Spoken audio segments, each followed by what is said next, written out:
जिंदगी में हमारी सबसे बड़ी गलतियां हमेशा उन कामों से नहीं आती जो हम करते हैं, बल्कि उन कामों से आती हैं जो हम नहीं करते।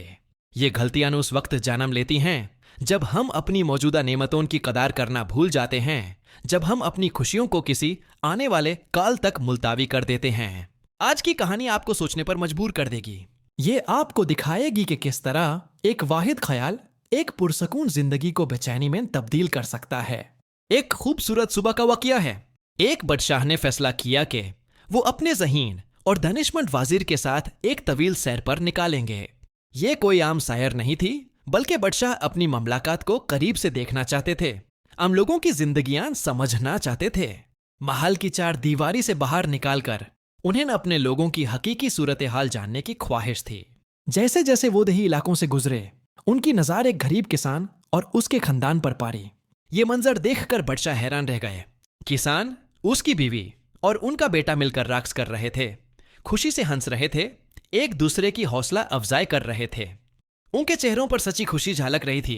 ये वो खुशी थी जो दिल की गहराइयों से आती है, जो किसी बैरूनी चीज पर मुनहसिर नहीं होती। बादशाह ने गौर से देखा। किसान का घर बहुत सादा था, कच्ची दीवारें, टूटी हुई छत, महदूद सामान।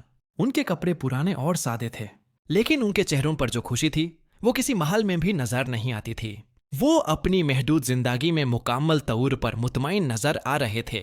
बादशाह ने अपनी जिंदगी के बारे में सोचा। उनके पास लामहदूद दौलत थी, शानदार महल था, कीमती जेवरात थे, बेहतरीन लिबास थे, हर किस्म की सहूलियात थीं। फिर भी वो खुद को अक्सर बेचैन, परेशान और नामुकम्मल महसूस करते थे। रात को सोने से पहले उनके ज़हन में हजारों फिक्रें घूमती रहती थीं।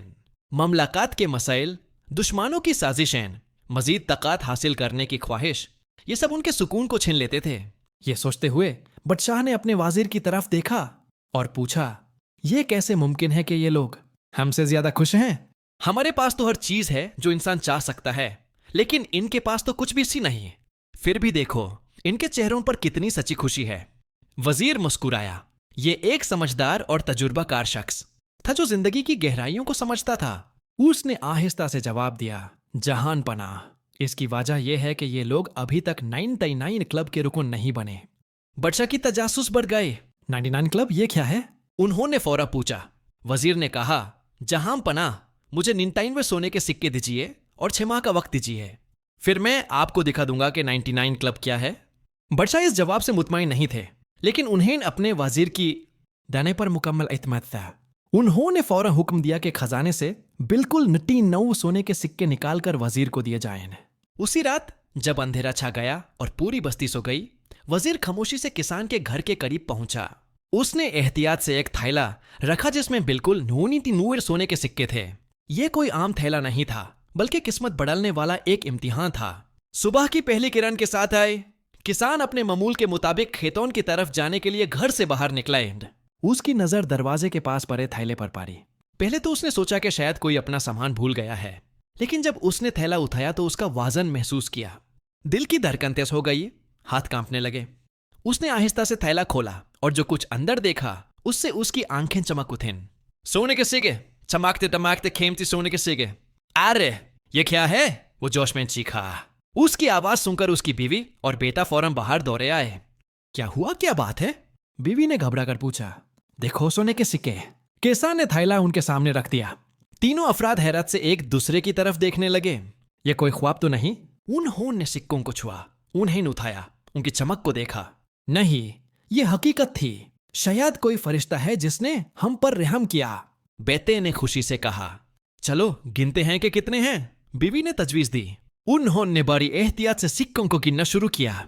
1 2 3 10 20 50 99 99। किसान ने हैरत से कहा, जरा दोबारा गिनो।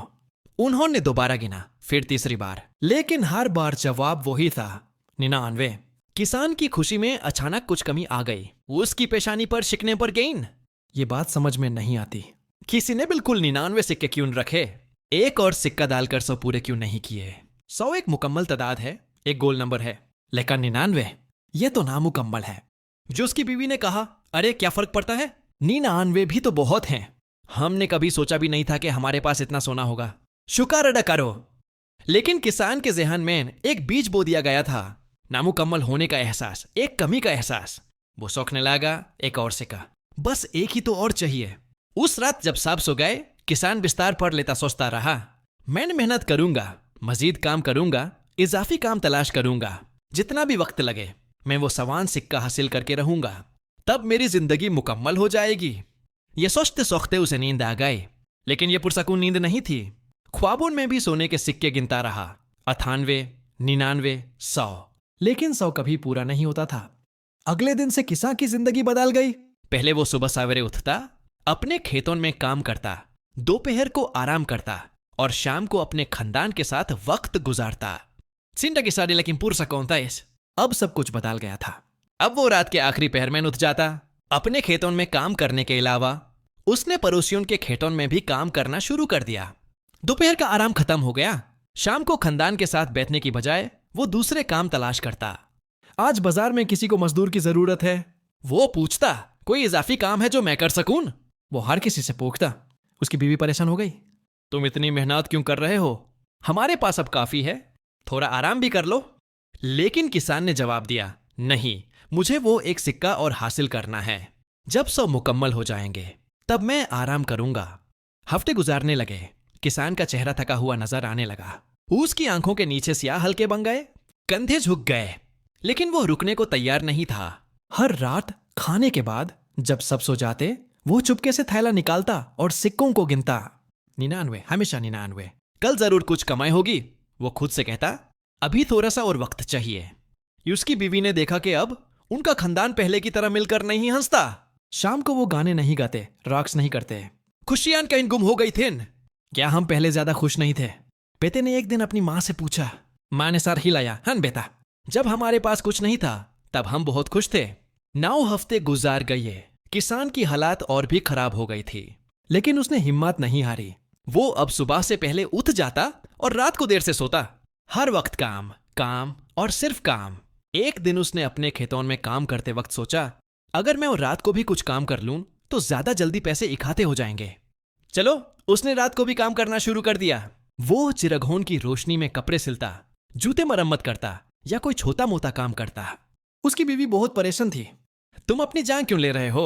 ये सोने के सिक्के इतने अहमियत रखते हैं कि तुम अपनी सेहत, अपना सुकून, अपना खानदान सब कुछ कुर्बान कर दो। लेकिन किसान ने सुना अनसुना कर दिया। उसके कान में सिर्फ एक आवाज गूंजती थी, एक और सिक्का, बस एक और। 10 हफ्ते गुजार गए। किसान ने अपनी मेहनत से कुछ दिनार कमाए थे। वो बहुत खुश हुआ। बस थोड़ी सी और मेहनत और मैं अपना मकसद हासिल कर लूंगा। उसने सिक्के गिने शुरू किए। एक सोना का सिक्का खरीदने के लिए काफी पैसे थे, लेकिन फिर उसने सोचा, नहीं, मैं ये पैसे बचा कर रखूंगा, शायद मुझे बाद में जरूरत पड़े। ये एक और सफर था। पहले वो एक सिक्का हासिल करना चाहता था ताकि सो मुकम्मल हो जाए। अब वो पैसे भी बचाने लगा था कि भविष्य के लिए यूं हो। 11 हफ्ते, 12 हफ्ते, वक्त तेजी से गुजार रहा था, लेकिन किसान की खुशी वापस नहीं आई। एक शाम जब सूरज ढलने वाला था, किसान अपने खेतों से घर की तरफ आ रहा था। उसने देखा कि उसका बेटा और बीवी एक दरख्त के नीचे बैठे हैं। वो कुछ बात कर रहे थे। किसान पास गया तो उसने सुना कि बेटा कह रहा था, अम्मी, क्या अब्बा अब कभी पहले जैसे नहीं होंगे? बीवी की आंखों में आंसू थे। पता नहीं बेटा, मैं तो दिन रात दुआ करती हूं कि वो अपने होश में आ जाएं। ये सुनकर किसान को थोड़ा बुरा लगा, लेकिन उसने सोचा, ये लोग समझते क्यों नहीं, मैं ये सब इनकी खुशी के लिए कर रहा हूं। 13 हफ्ते बाद गांव में एक त्योहार था। सब लोग खुशी मना रहे थे, नाच रहे थे, गा रहे थे। किसान का खानदान भी पहले हर त्योहार में हिस्सा लेता था। इस बार बेटे ने कहा, अब्बा चलो त्योहार में। सब लोग यार रहे हैं। किसान ने मना कर दिया, नहीं, मुझे काम करना है, तुम लोग जाओ। बेटा उदास हो गया। अब्बा, पहले तो आप हमारे साथ जाते थे, अब क्यों नहीं? बेटा समझो, अभी वक्त नहीं है इन सब चीजों के लिए। जब मैं अपना मकसद पूरा कर लूंगा तब हम साथ में बहुत खुशी मनाएंगे, किसान ने समझाया। लेकिन वो तब कभी नहीं आता, क्योंकि जब एक मकसद पूरा होता है तो दूसरा मकसद पैदा हो जाता है। 14 हफ्ते गुजर गए। किसान की तबीयत और खराब हो गई। एक दिन वो बीमार पड़ गया, बुखार चढ़ गया। बीवी ने उसकी देखभाल की। अब तो आराम कर लो, देखो तुम्हारी हालत क्या हो गई है। न किसान बिस्तर पर लेता हुआ भी वही सोच रहा था, कितने दिन की कमाई खराब हो जाएगी इस बीमारी में। 15 हफ्ते, 16 हफ्ते। किसान की बीमारी ठीक हुई, लेकिन उसका ज़हन ठीक नहीं हुआ। अब घर में कोई भी खुश नहीं था। सब अपने अपने काम में लगे रहते। कोई किसी से ठीक से बात नहीं करता था। वो प्यार भरी बातें, वो साथ का वक्त, वो हंसना, वो मिलकर गाना, सब कुछ सिर्फ यादें बन गई थीं। 17 हफ्ते बाद किसान के एक पुराने दोस्त ने उससे मिलने आया। उसने किसान की हालात देखी और पूछा, यार क्या हो गया है तुझे? तू तो बहुत खुश रहता था, अब तेरी सूरत ही बदल गई है। किसान ने अपनी कहानी सुनाई, सोने के सिक्कों के बारे में बताया। दोस्त ने कहा, लेकिन यार तू पहले तो 99 सिक्कों के बिना भी खुश था, अब 99 सिक्के हैं फिर भी तू दुखी है। समझ नहीं आता? किसान को यह बात समझ नहीं आई। उसने गुस्से में कहा, तू नहीं समझेगा, मुकम्मल होने की बात है ये। दोस्त चला गया, लेकिन उसकी बात किसान के ज़हन में घर कर गई। वो सही कह रहा था, मैं पहले ज्यादा खुश था, लेकिन फिर वही पुराना ख्याल, नहीं, जब 100 सिक्के हो जाएंगे तब मैं असल में खुश होऊंगा। 18 हफ्ते, 19 हफ्ते, अब 3 महीने से ज्यादा हो गए थे। एक रात किसान ने फिर से सिक्के गिने। वो अब भी 99 थे। उसने अपने बचे हुए पैसे देखे, अभी एक सिक्का खरीदने लायक पैसे नहीं थे। उसने अपना सर पकड़ा, कितनी मेहनत की मैंने, फिर भी वो एक सिक्का दूर है था। वो दक गया था, बहुत दक गया था, लेकिन उसकी जिद ने उसे हारने नहीं दिया। 20 हफ्ते बाद किसान की बीवी ने एक फैसला किया। उसने चुपके से 2 सिक्के लिए और घर के लिए जरूरी चीजें खरीद लीं। जब किसान को पता चला तो उसका गुस्सा हद से ज्यादा बढ़ गया। तुमने फिर से मेरे सिक्के चुराए नहीं, इस्तेमाल किए। घर की जरूरत थी। बीवी ने हिम्मत से जवाब दिया, मुझे कोई परवाह नहीं तुम्हारी जरूरत की, ये मेरे सिक्के हैं और मैं इन्हें 100 बनाने के लिए बचा रहा हूं। किसान चिखा। बीवी भी अब चुप रहने वाली नहीं थी। महीनों की परेशानी ने उसे भी बदल दिया था। तुम्हारे सिक्के? क्या ये घर तुम्हारा नहीं? क्या ये खानदान तुम्हारा नहीं? सिर्फ उसे के तुम हो हैं? ये पहली दफा था जब बीवी ने इस तरह जवाब दिया। किसान हैरान रह गया। तुम बदल गए हो, उसने कहा। नहीं, तुम बदल गए हो। पहले जो इंसान था वो अब नहीं रहा, अब सिर्फ एक सिक्के का दीवाना रह गया है। बीवी ने आंखों में आंसू लिए हुए कहा। ये लफ्ज किसान के दिल में चुप गए, लेकिन उसका गुस्सा इतना ज्यादा था कि उसने इन लफ्जों पर ध्यान नहीं दिया। 21 हफ्ते, 22 हफ्ते, हर गुजरता हफ्ते घर की सूरत हाल और खराब करती गई। अब झगड़े रोज की बात हो गई थी, कभी सिक्कों की वजह से, कभी काम की वजह से, कभी किसी और बात की वजह से, लेकिन झगड़ा जरूर होता। बेटा अब ज्यादातर घर से बाहर रहता। यूसे घर का माहौल पसंद नहीं था। वो अपने दोस्तों के साथ वक्त गुजारता। 30 हफ्ते गुजार गए। किसान ने सोचा, अगर मैं और ज्यादा मेहनत करूं तो शायद 1 महीने में एक सिक्का खरीद सकूं। उसने दिन में 14 घंटे काम करना शुरू कर दिया। सुबह 4 बजे उठना, रात के 10 बजे सोना, बीच में सिर्फ काम, काम और काम। उसकी सेहत बिल्कुल खराब हो गई। जिस्म कमजोर, चेहरा पीला, आंखें धंसकें।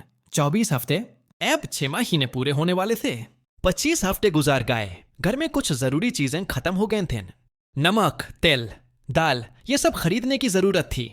किसान की बीवी ने सोचा कि अब तो उनके पास सोने के सिक्के हैं, तो उसने 2 सिक्के लिए और बाजार चली गई। उसने जरूरी सामान खरीदा, कुछ नया कपड़ा भी लिया जिसकी उन्हें बहुत जरूरत थी। वो खुश थी कि आखिरकार वो अपनी जरूरियात पूरी कर सकती है। शाम को जब किसान घर लौटा, वो बहुत थका हुआ था। खाना खाने के बाद, जैसा कि अब उसकी आदत बन गई थी, उसने थैला निकाला और सिक्के गिनने लगे।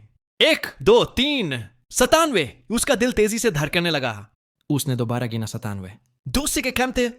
ये खोया है, 2 सिक्के कहां गए? उसने गुस्से से चीख कर पूछा। उसकी बीवी ने सादगी से जवाब दिया, मैंने उन्हें इस्तेमाल किया, घर के लिए जरूरी चीजें खरीदें। क्या तुमने मेरी इजाजत के बगैर सिक्के इस्तेमाल किए? किसान गुस्से में कांपने लगा। बीवी हैरान रह गई। लेकिन ये तो हमारे घर की जरूरियात थी। नमक खत्म हो गया था, तेल नहीं था। मुझे कोई फर्क नहीं पड़ता, तुमने मुझसे पूछना चाहिए था। किसान ने ऊंची आवाज में कहा।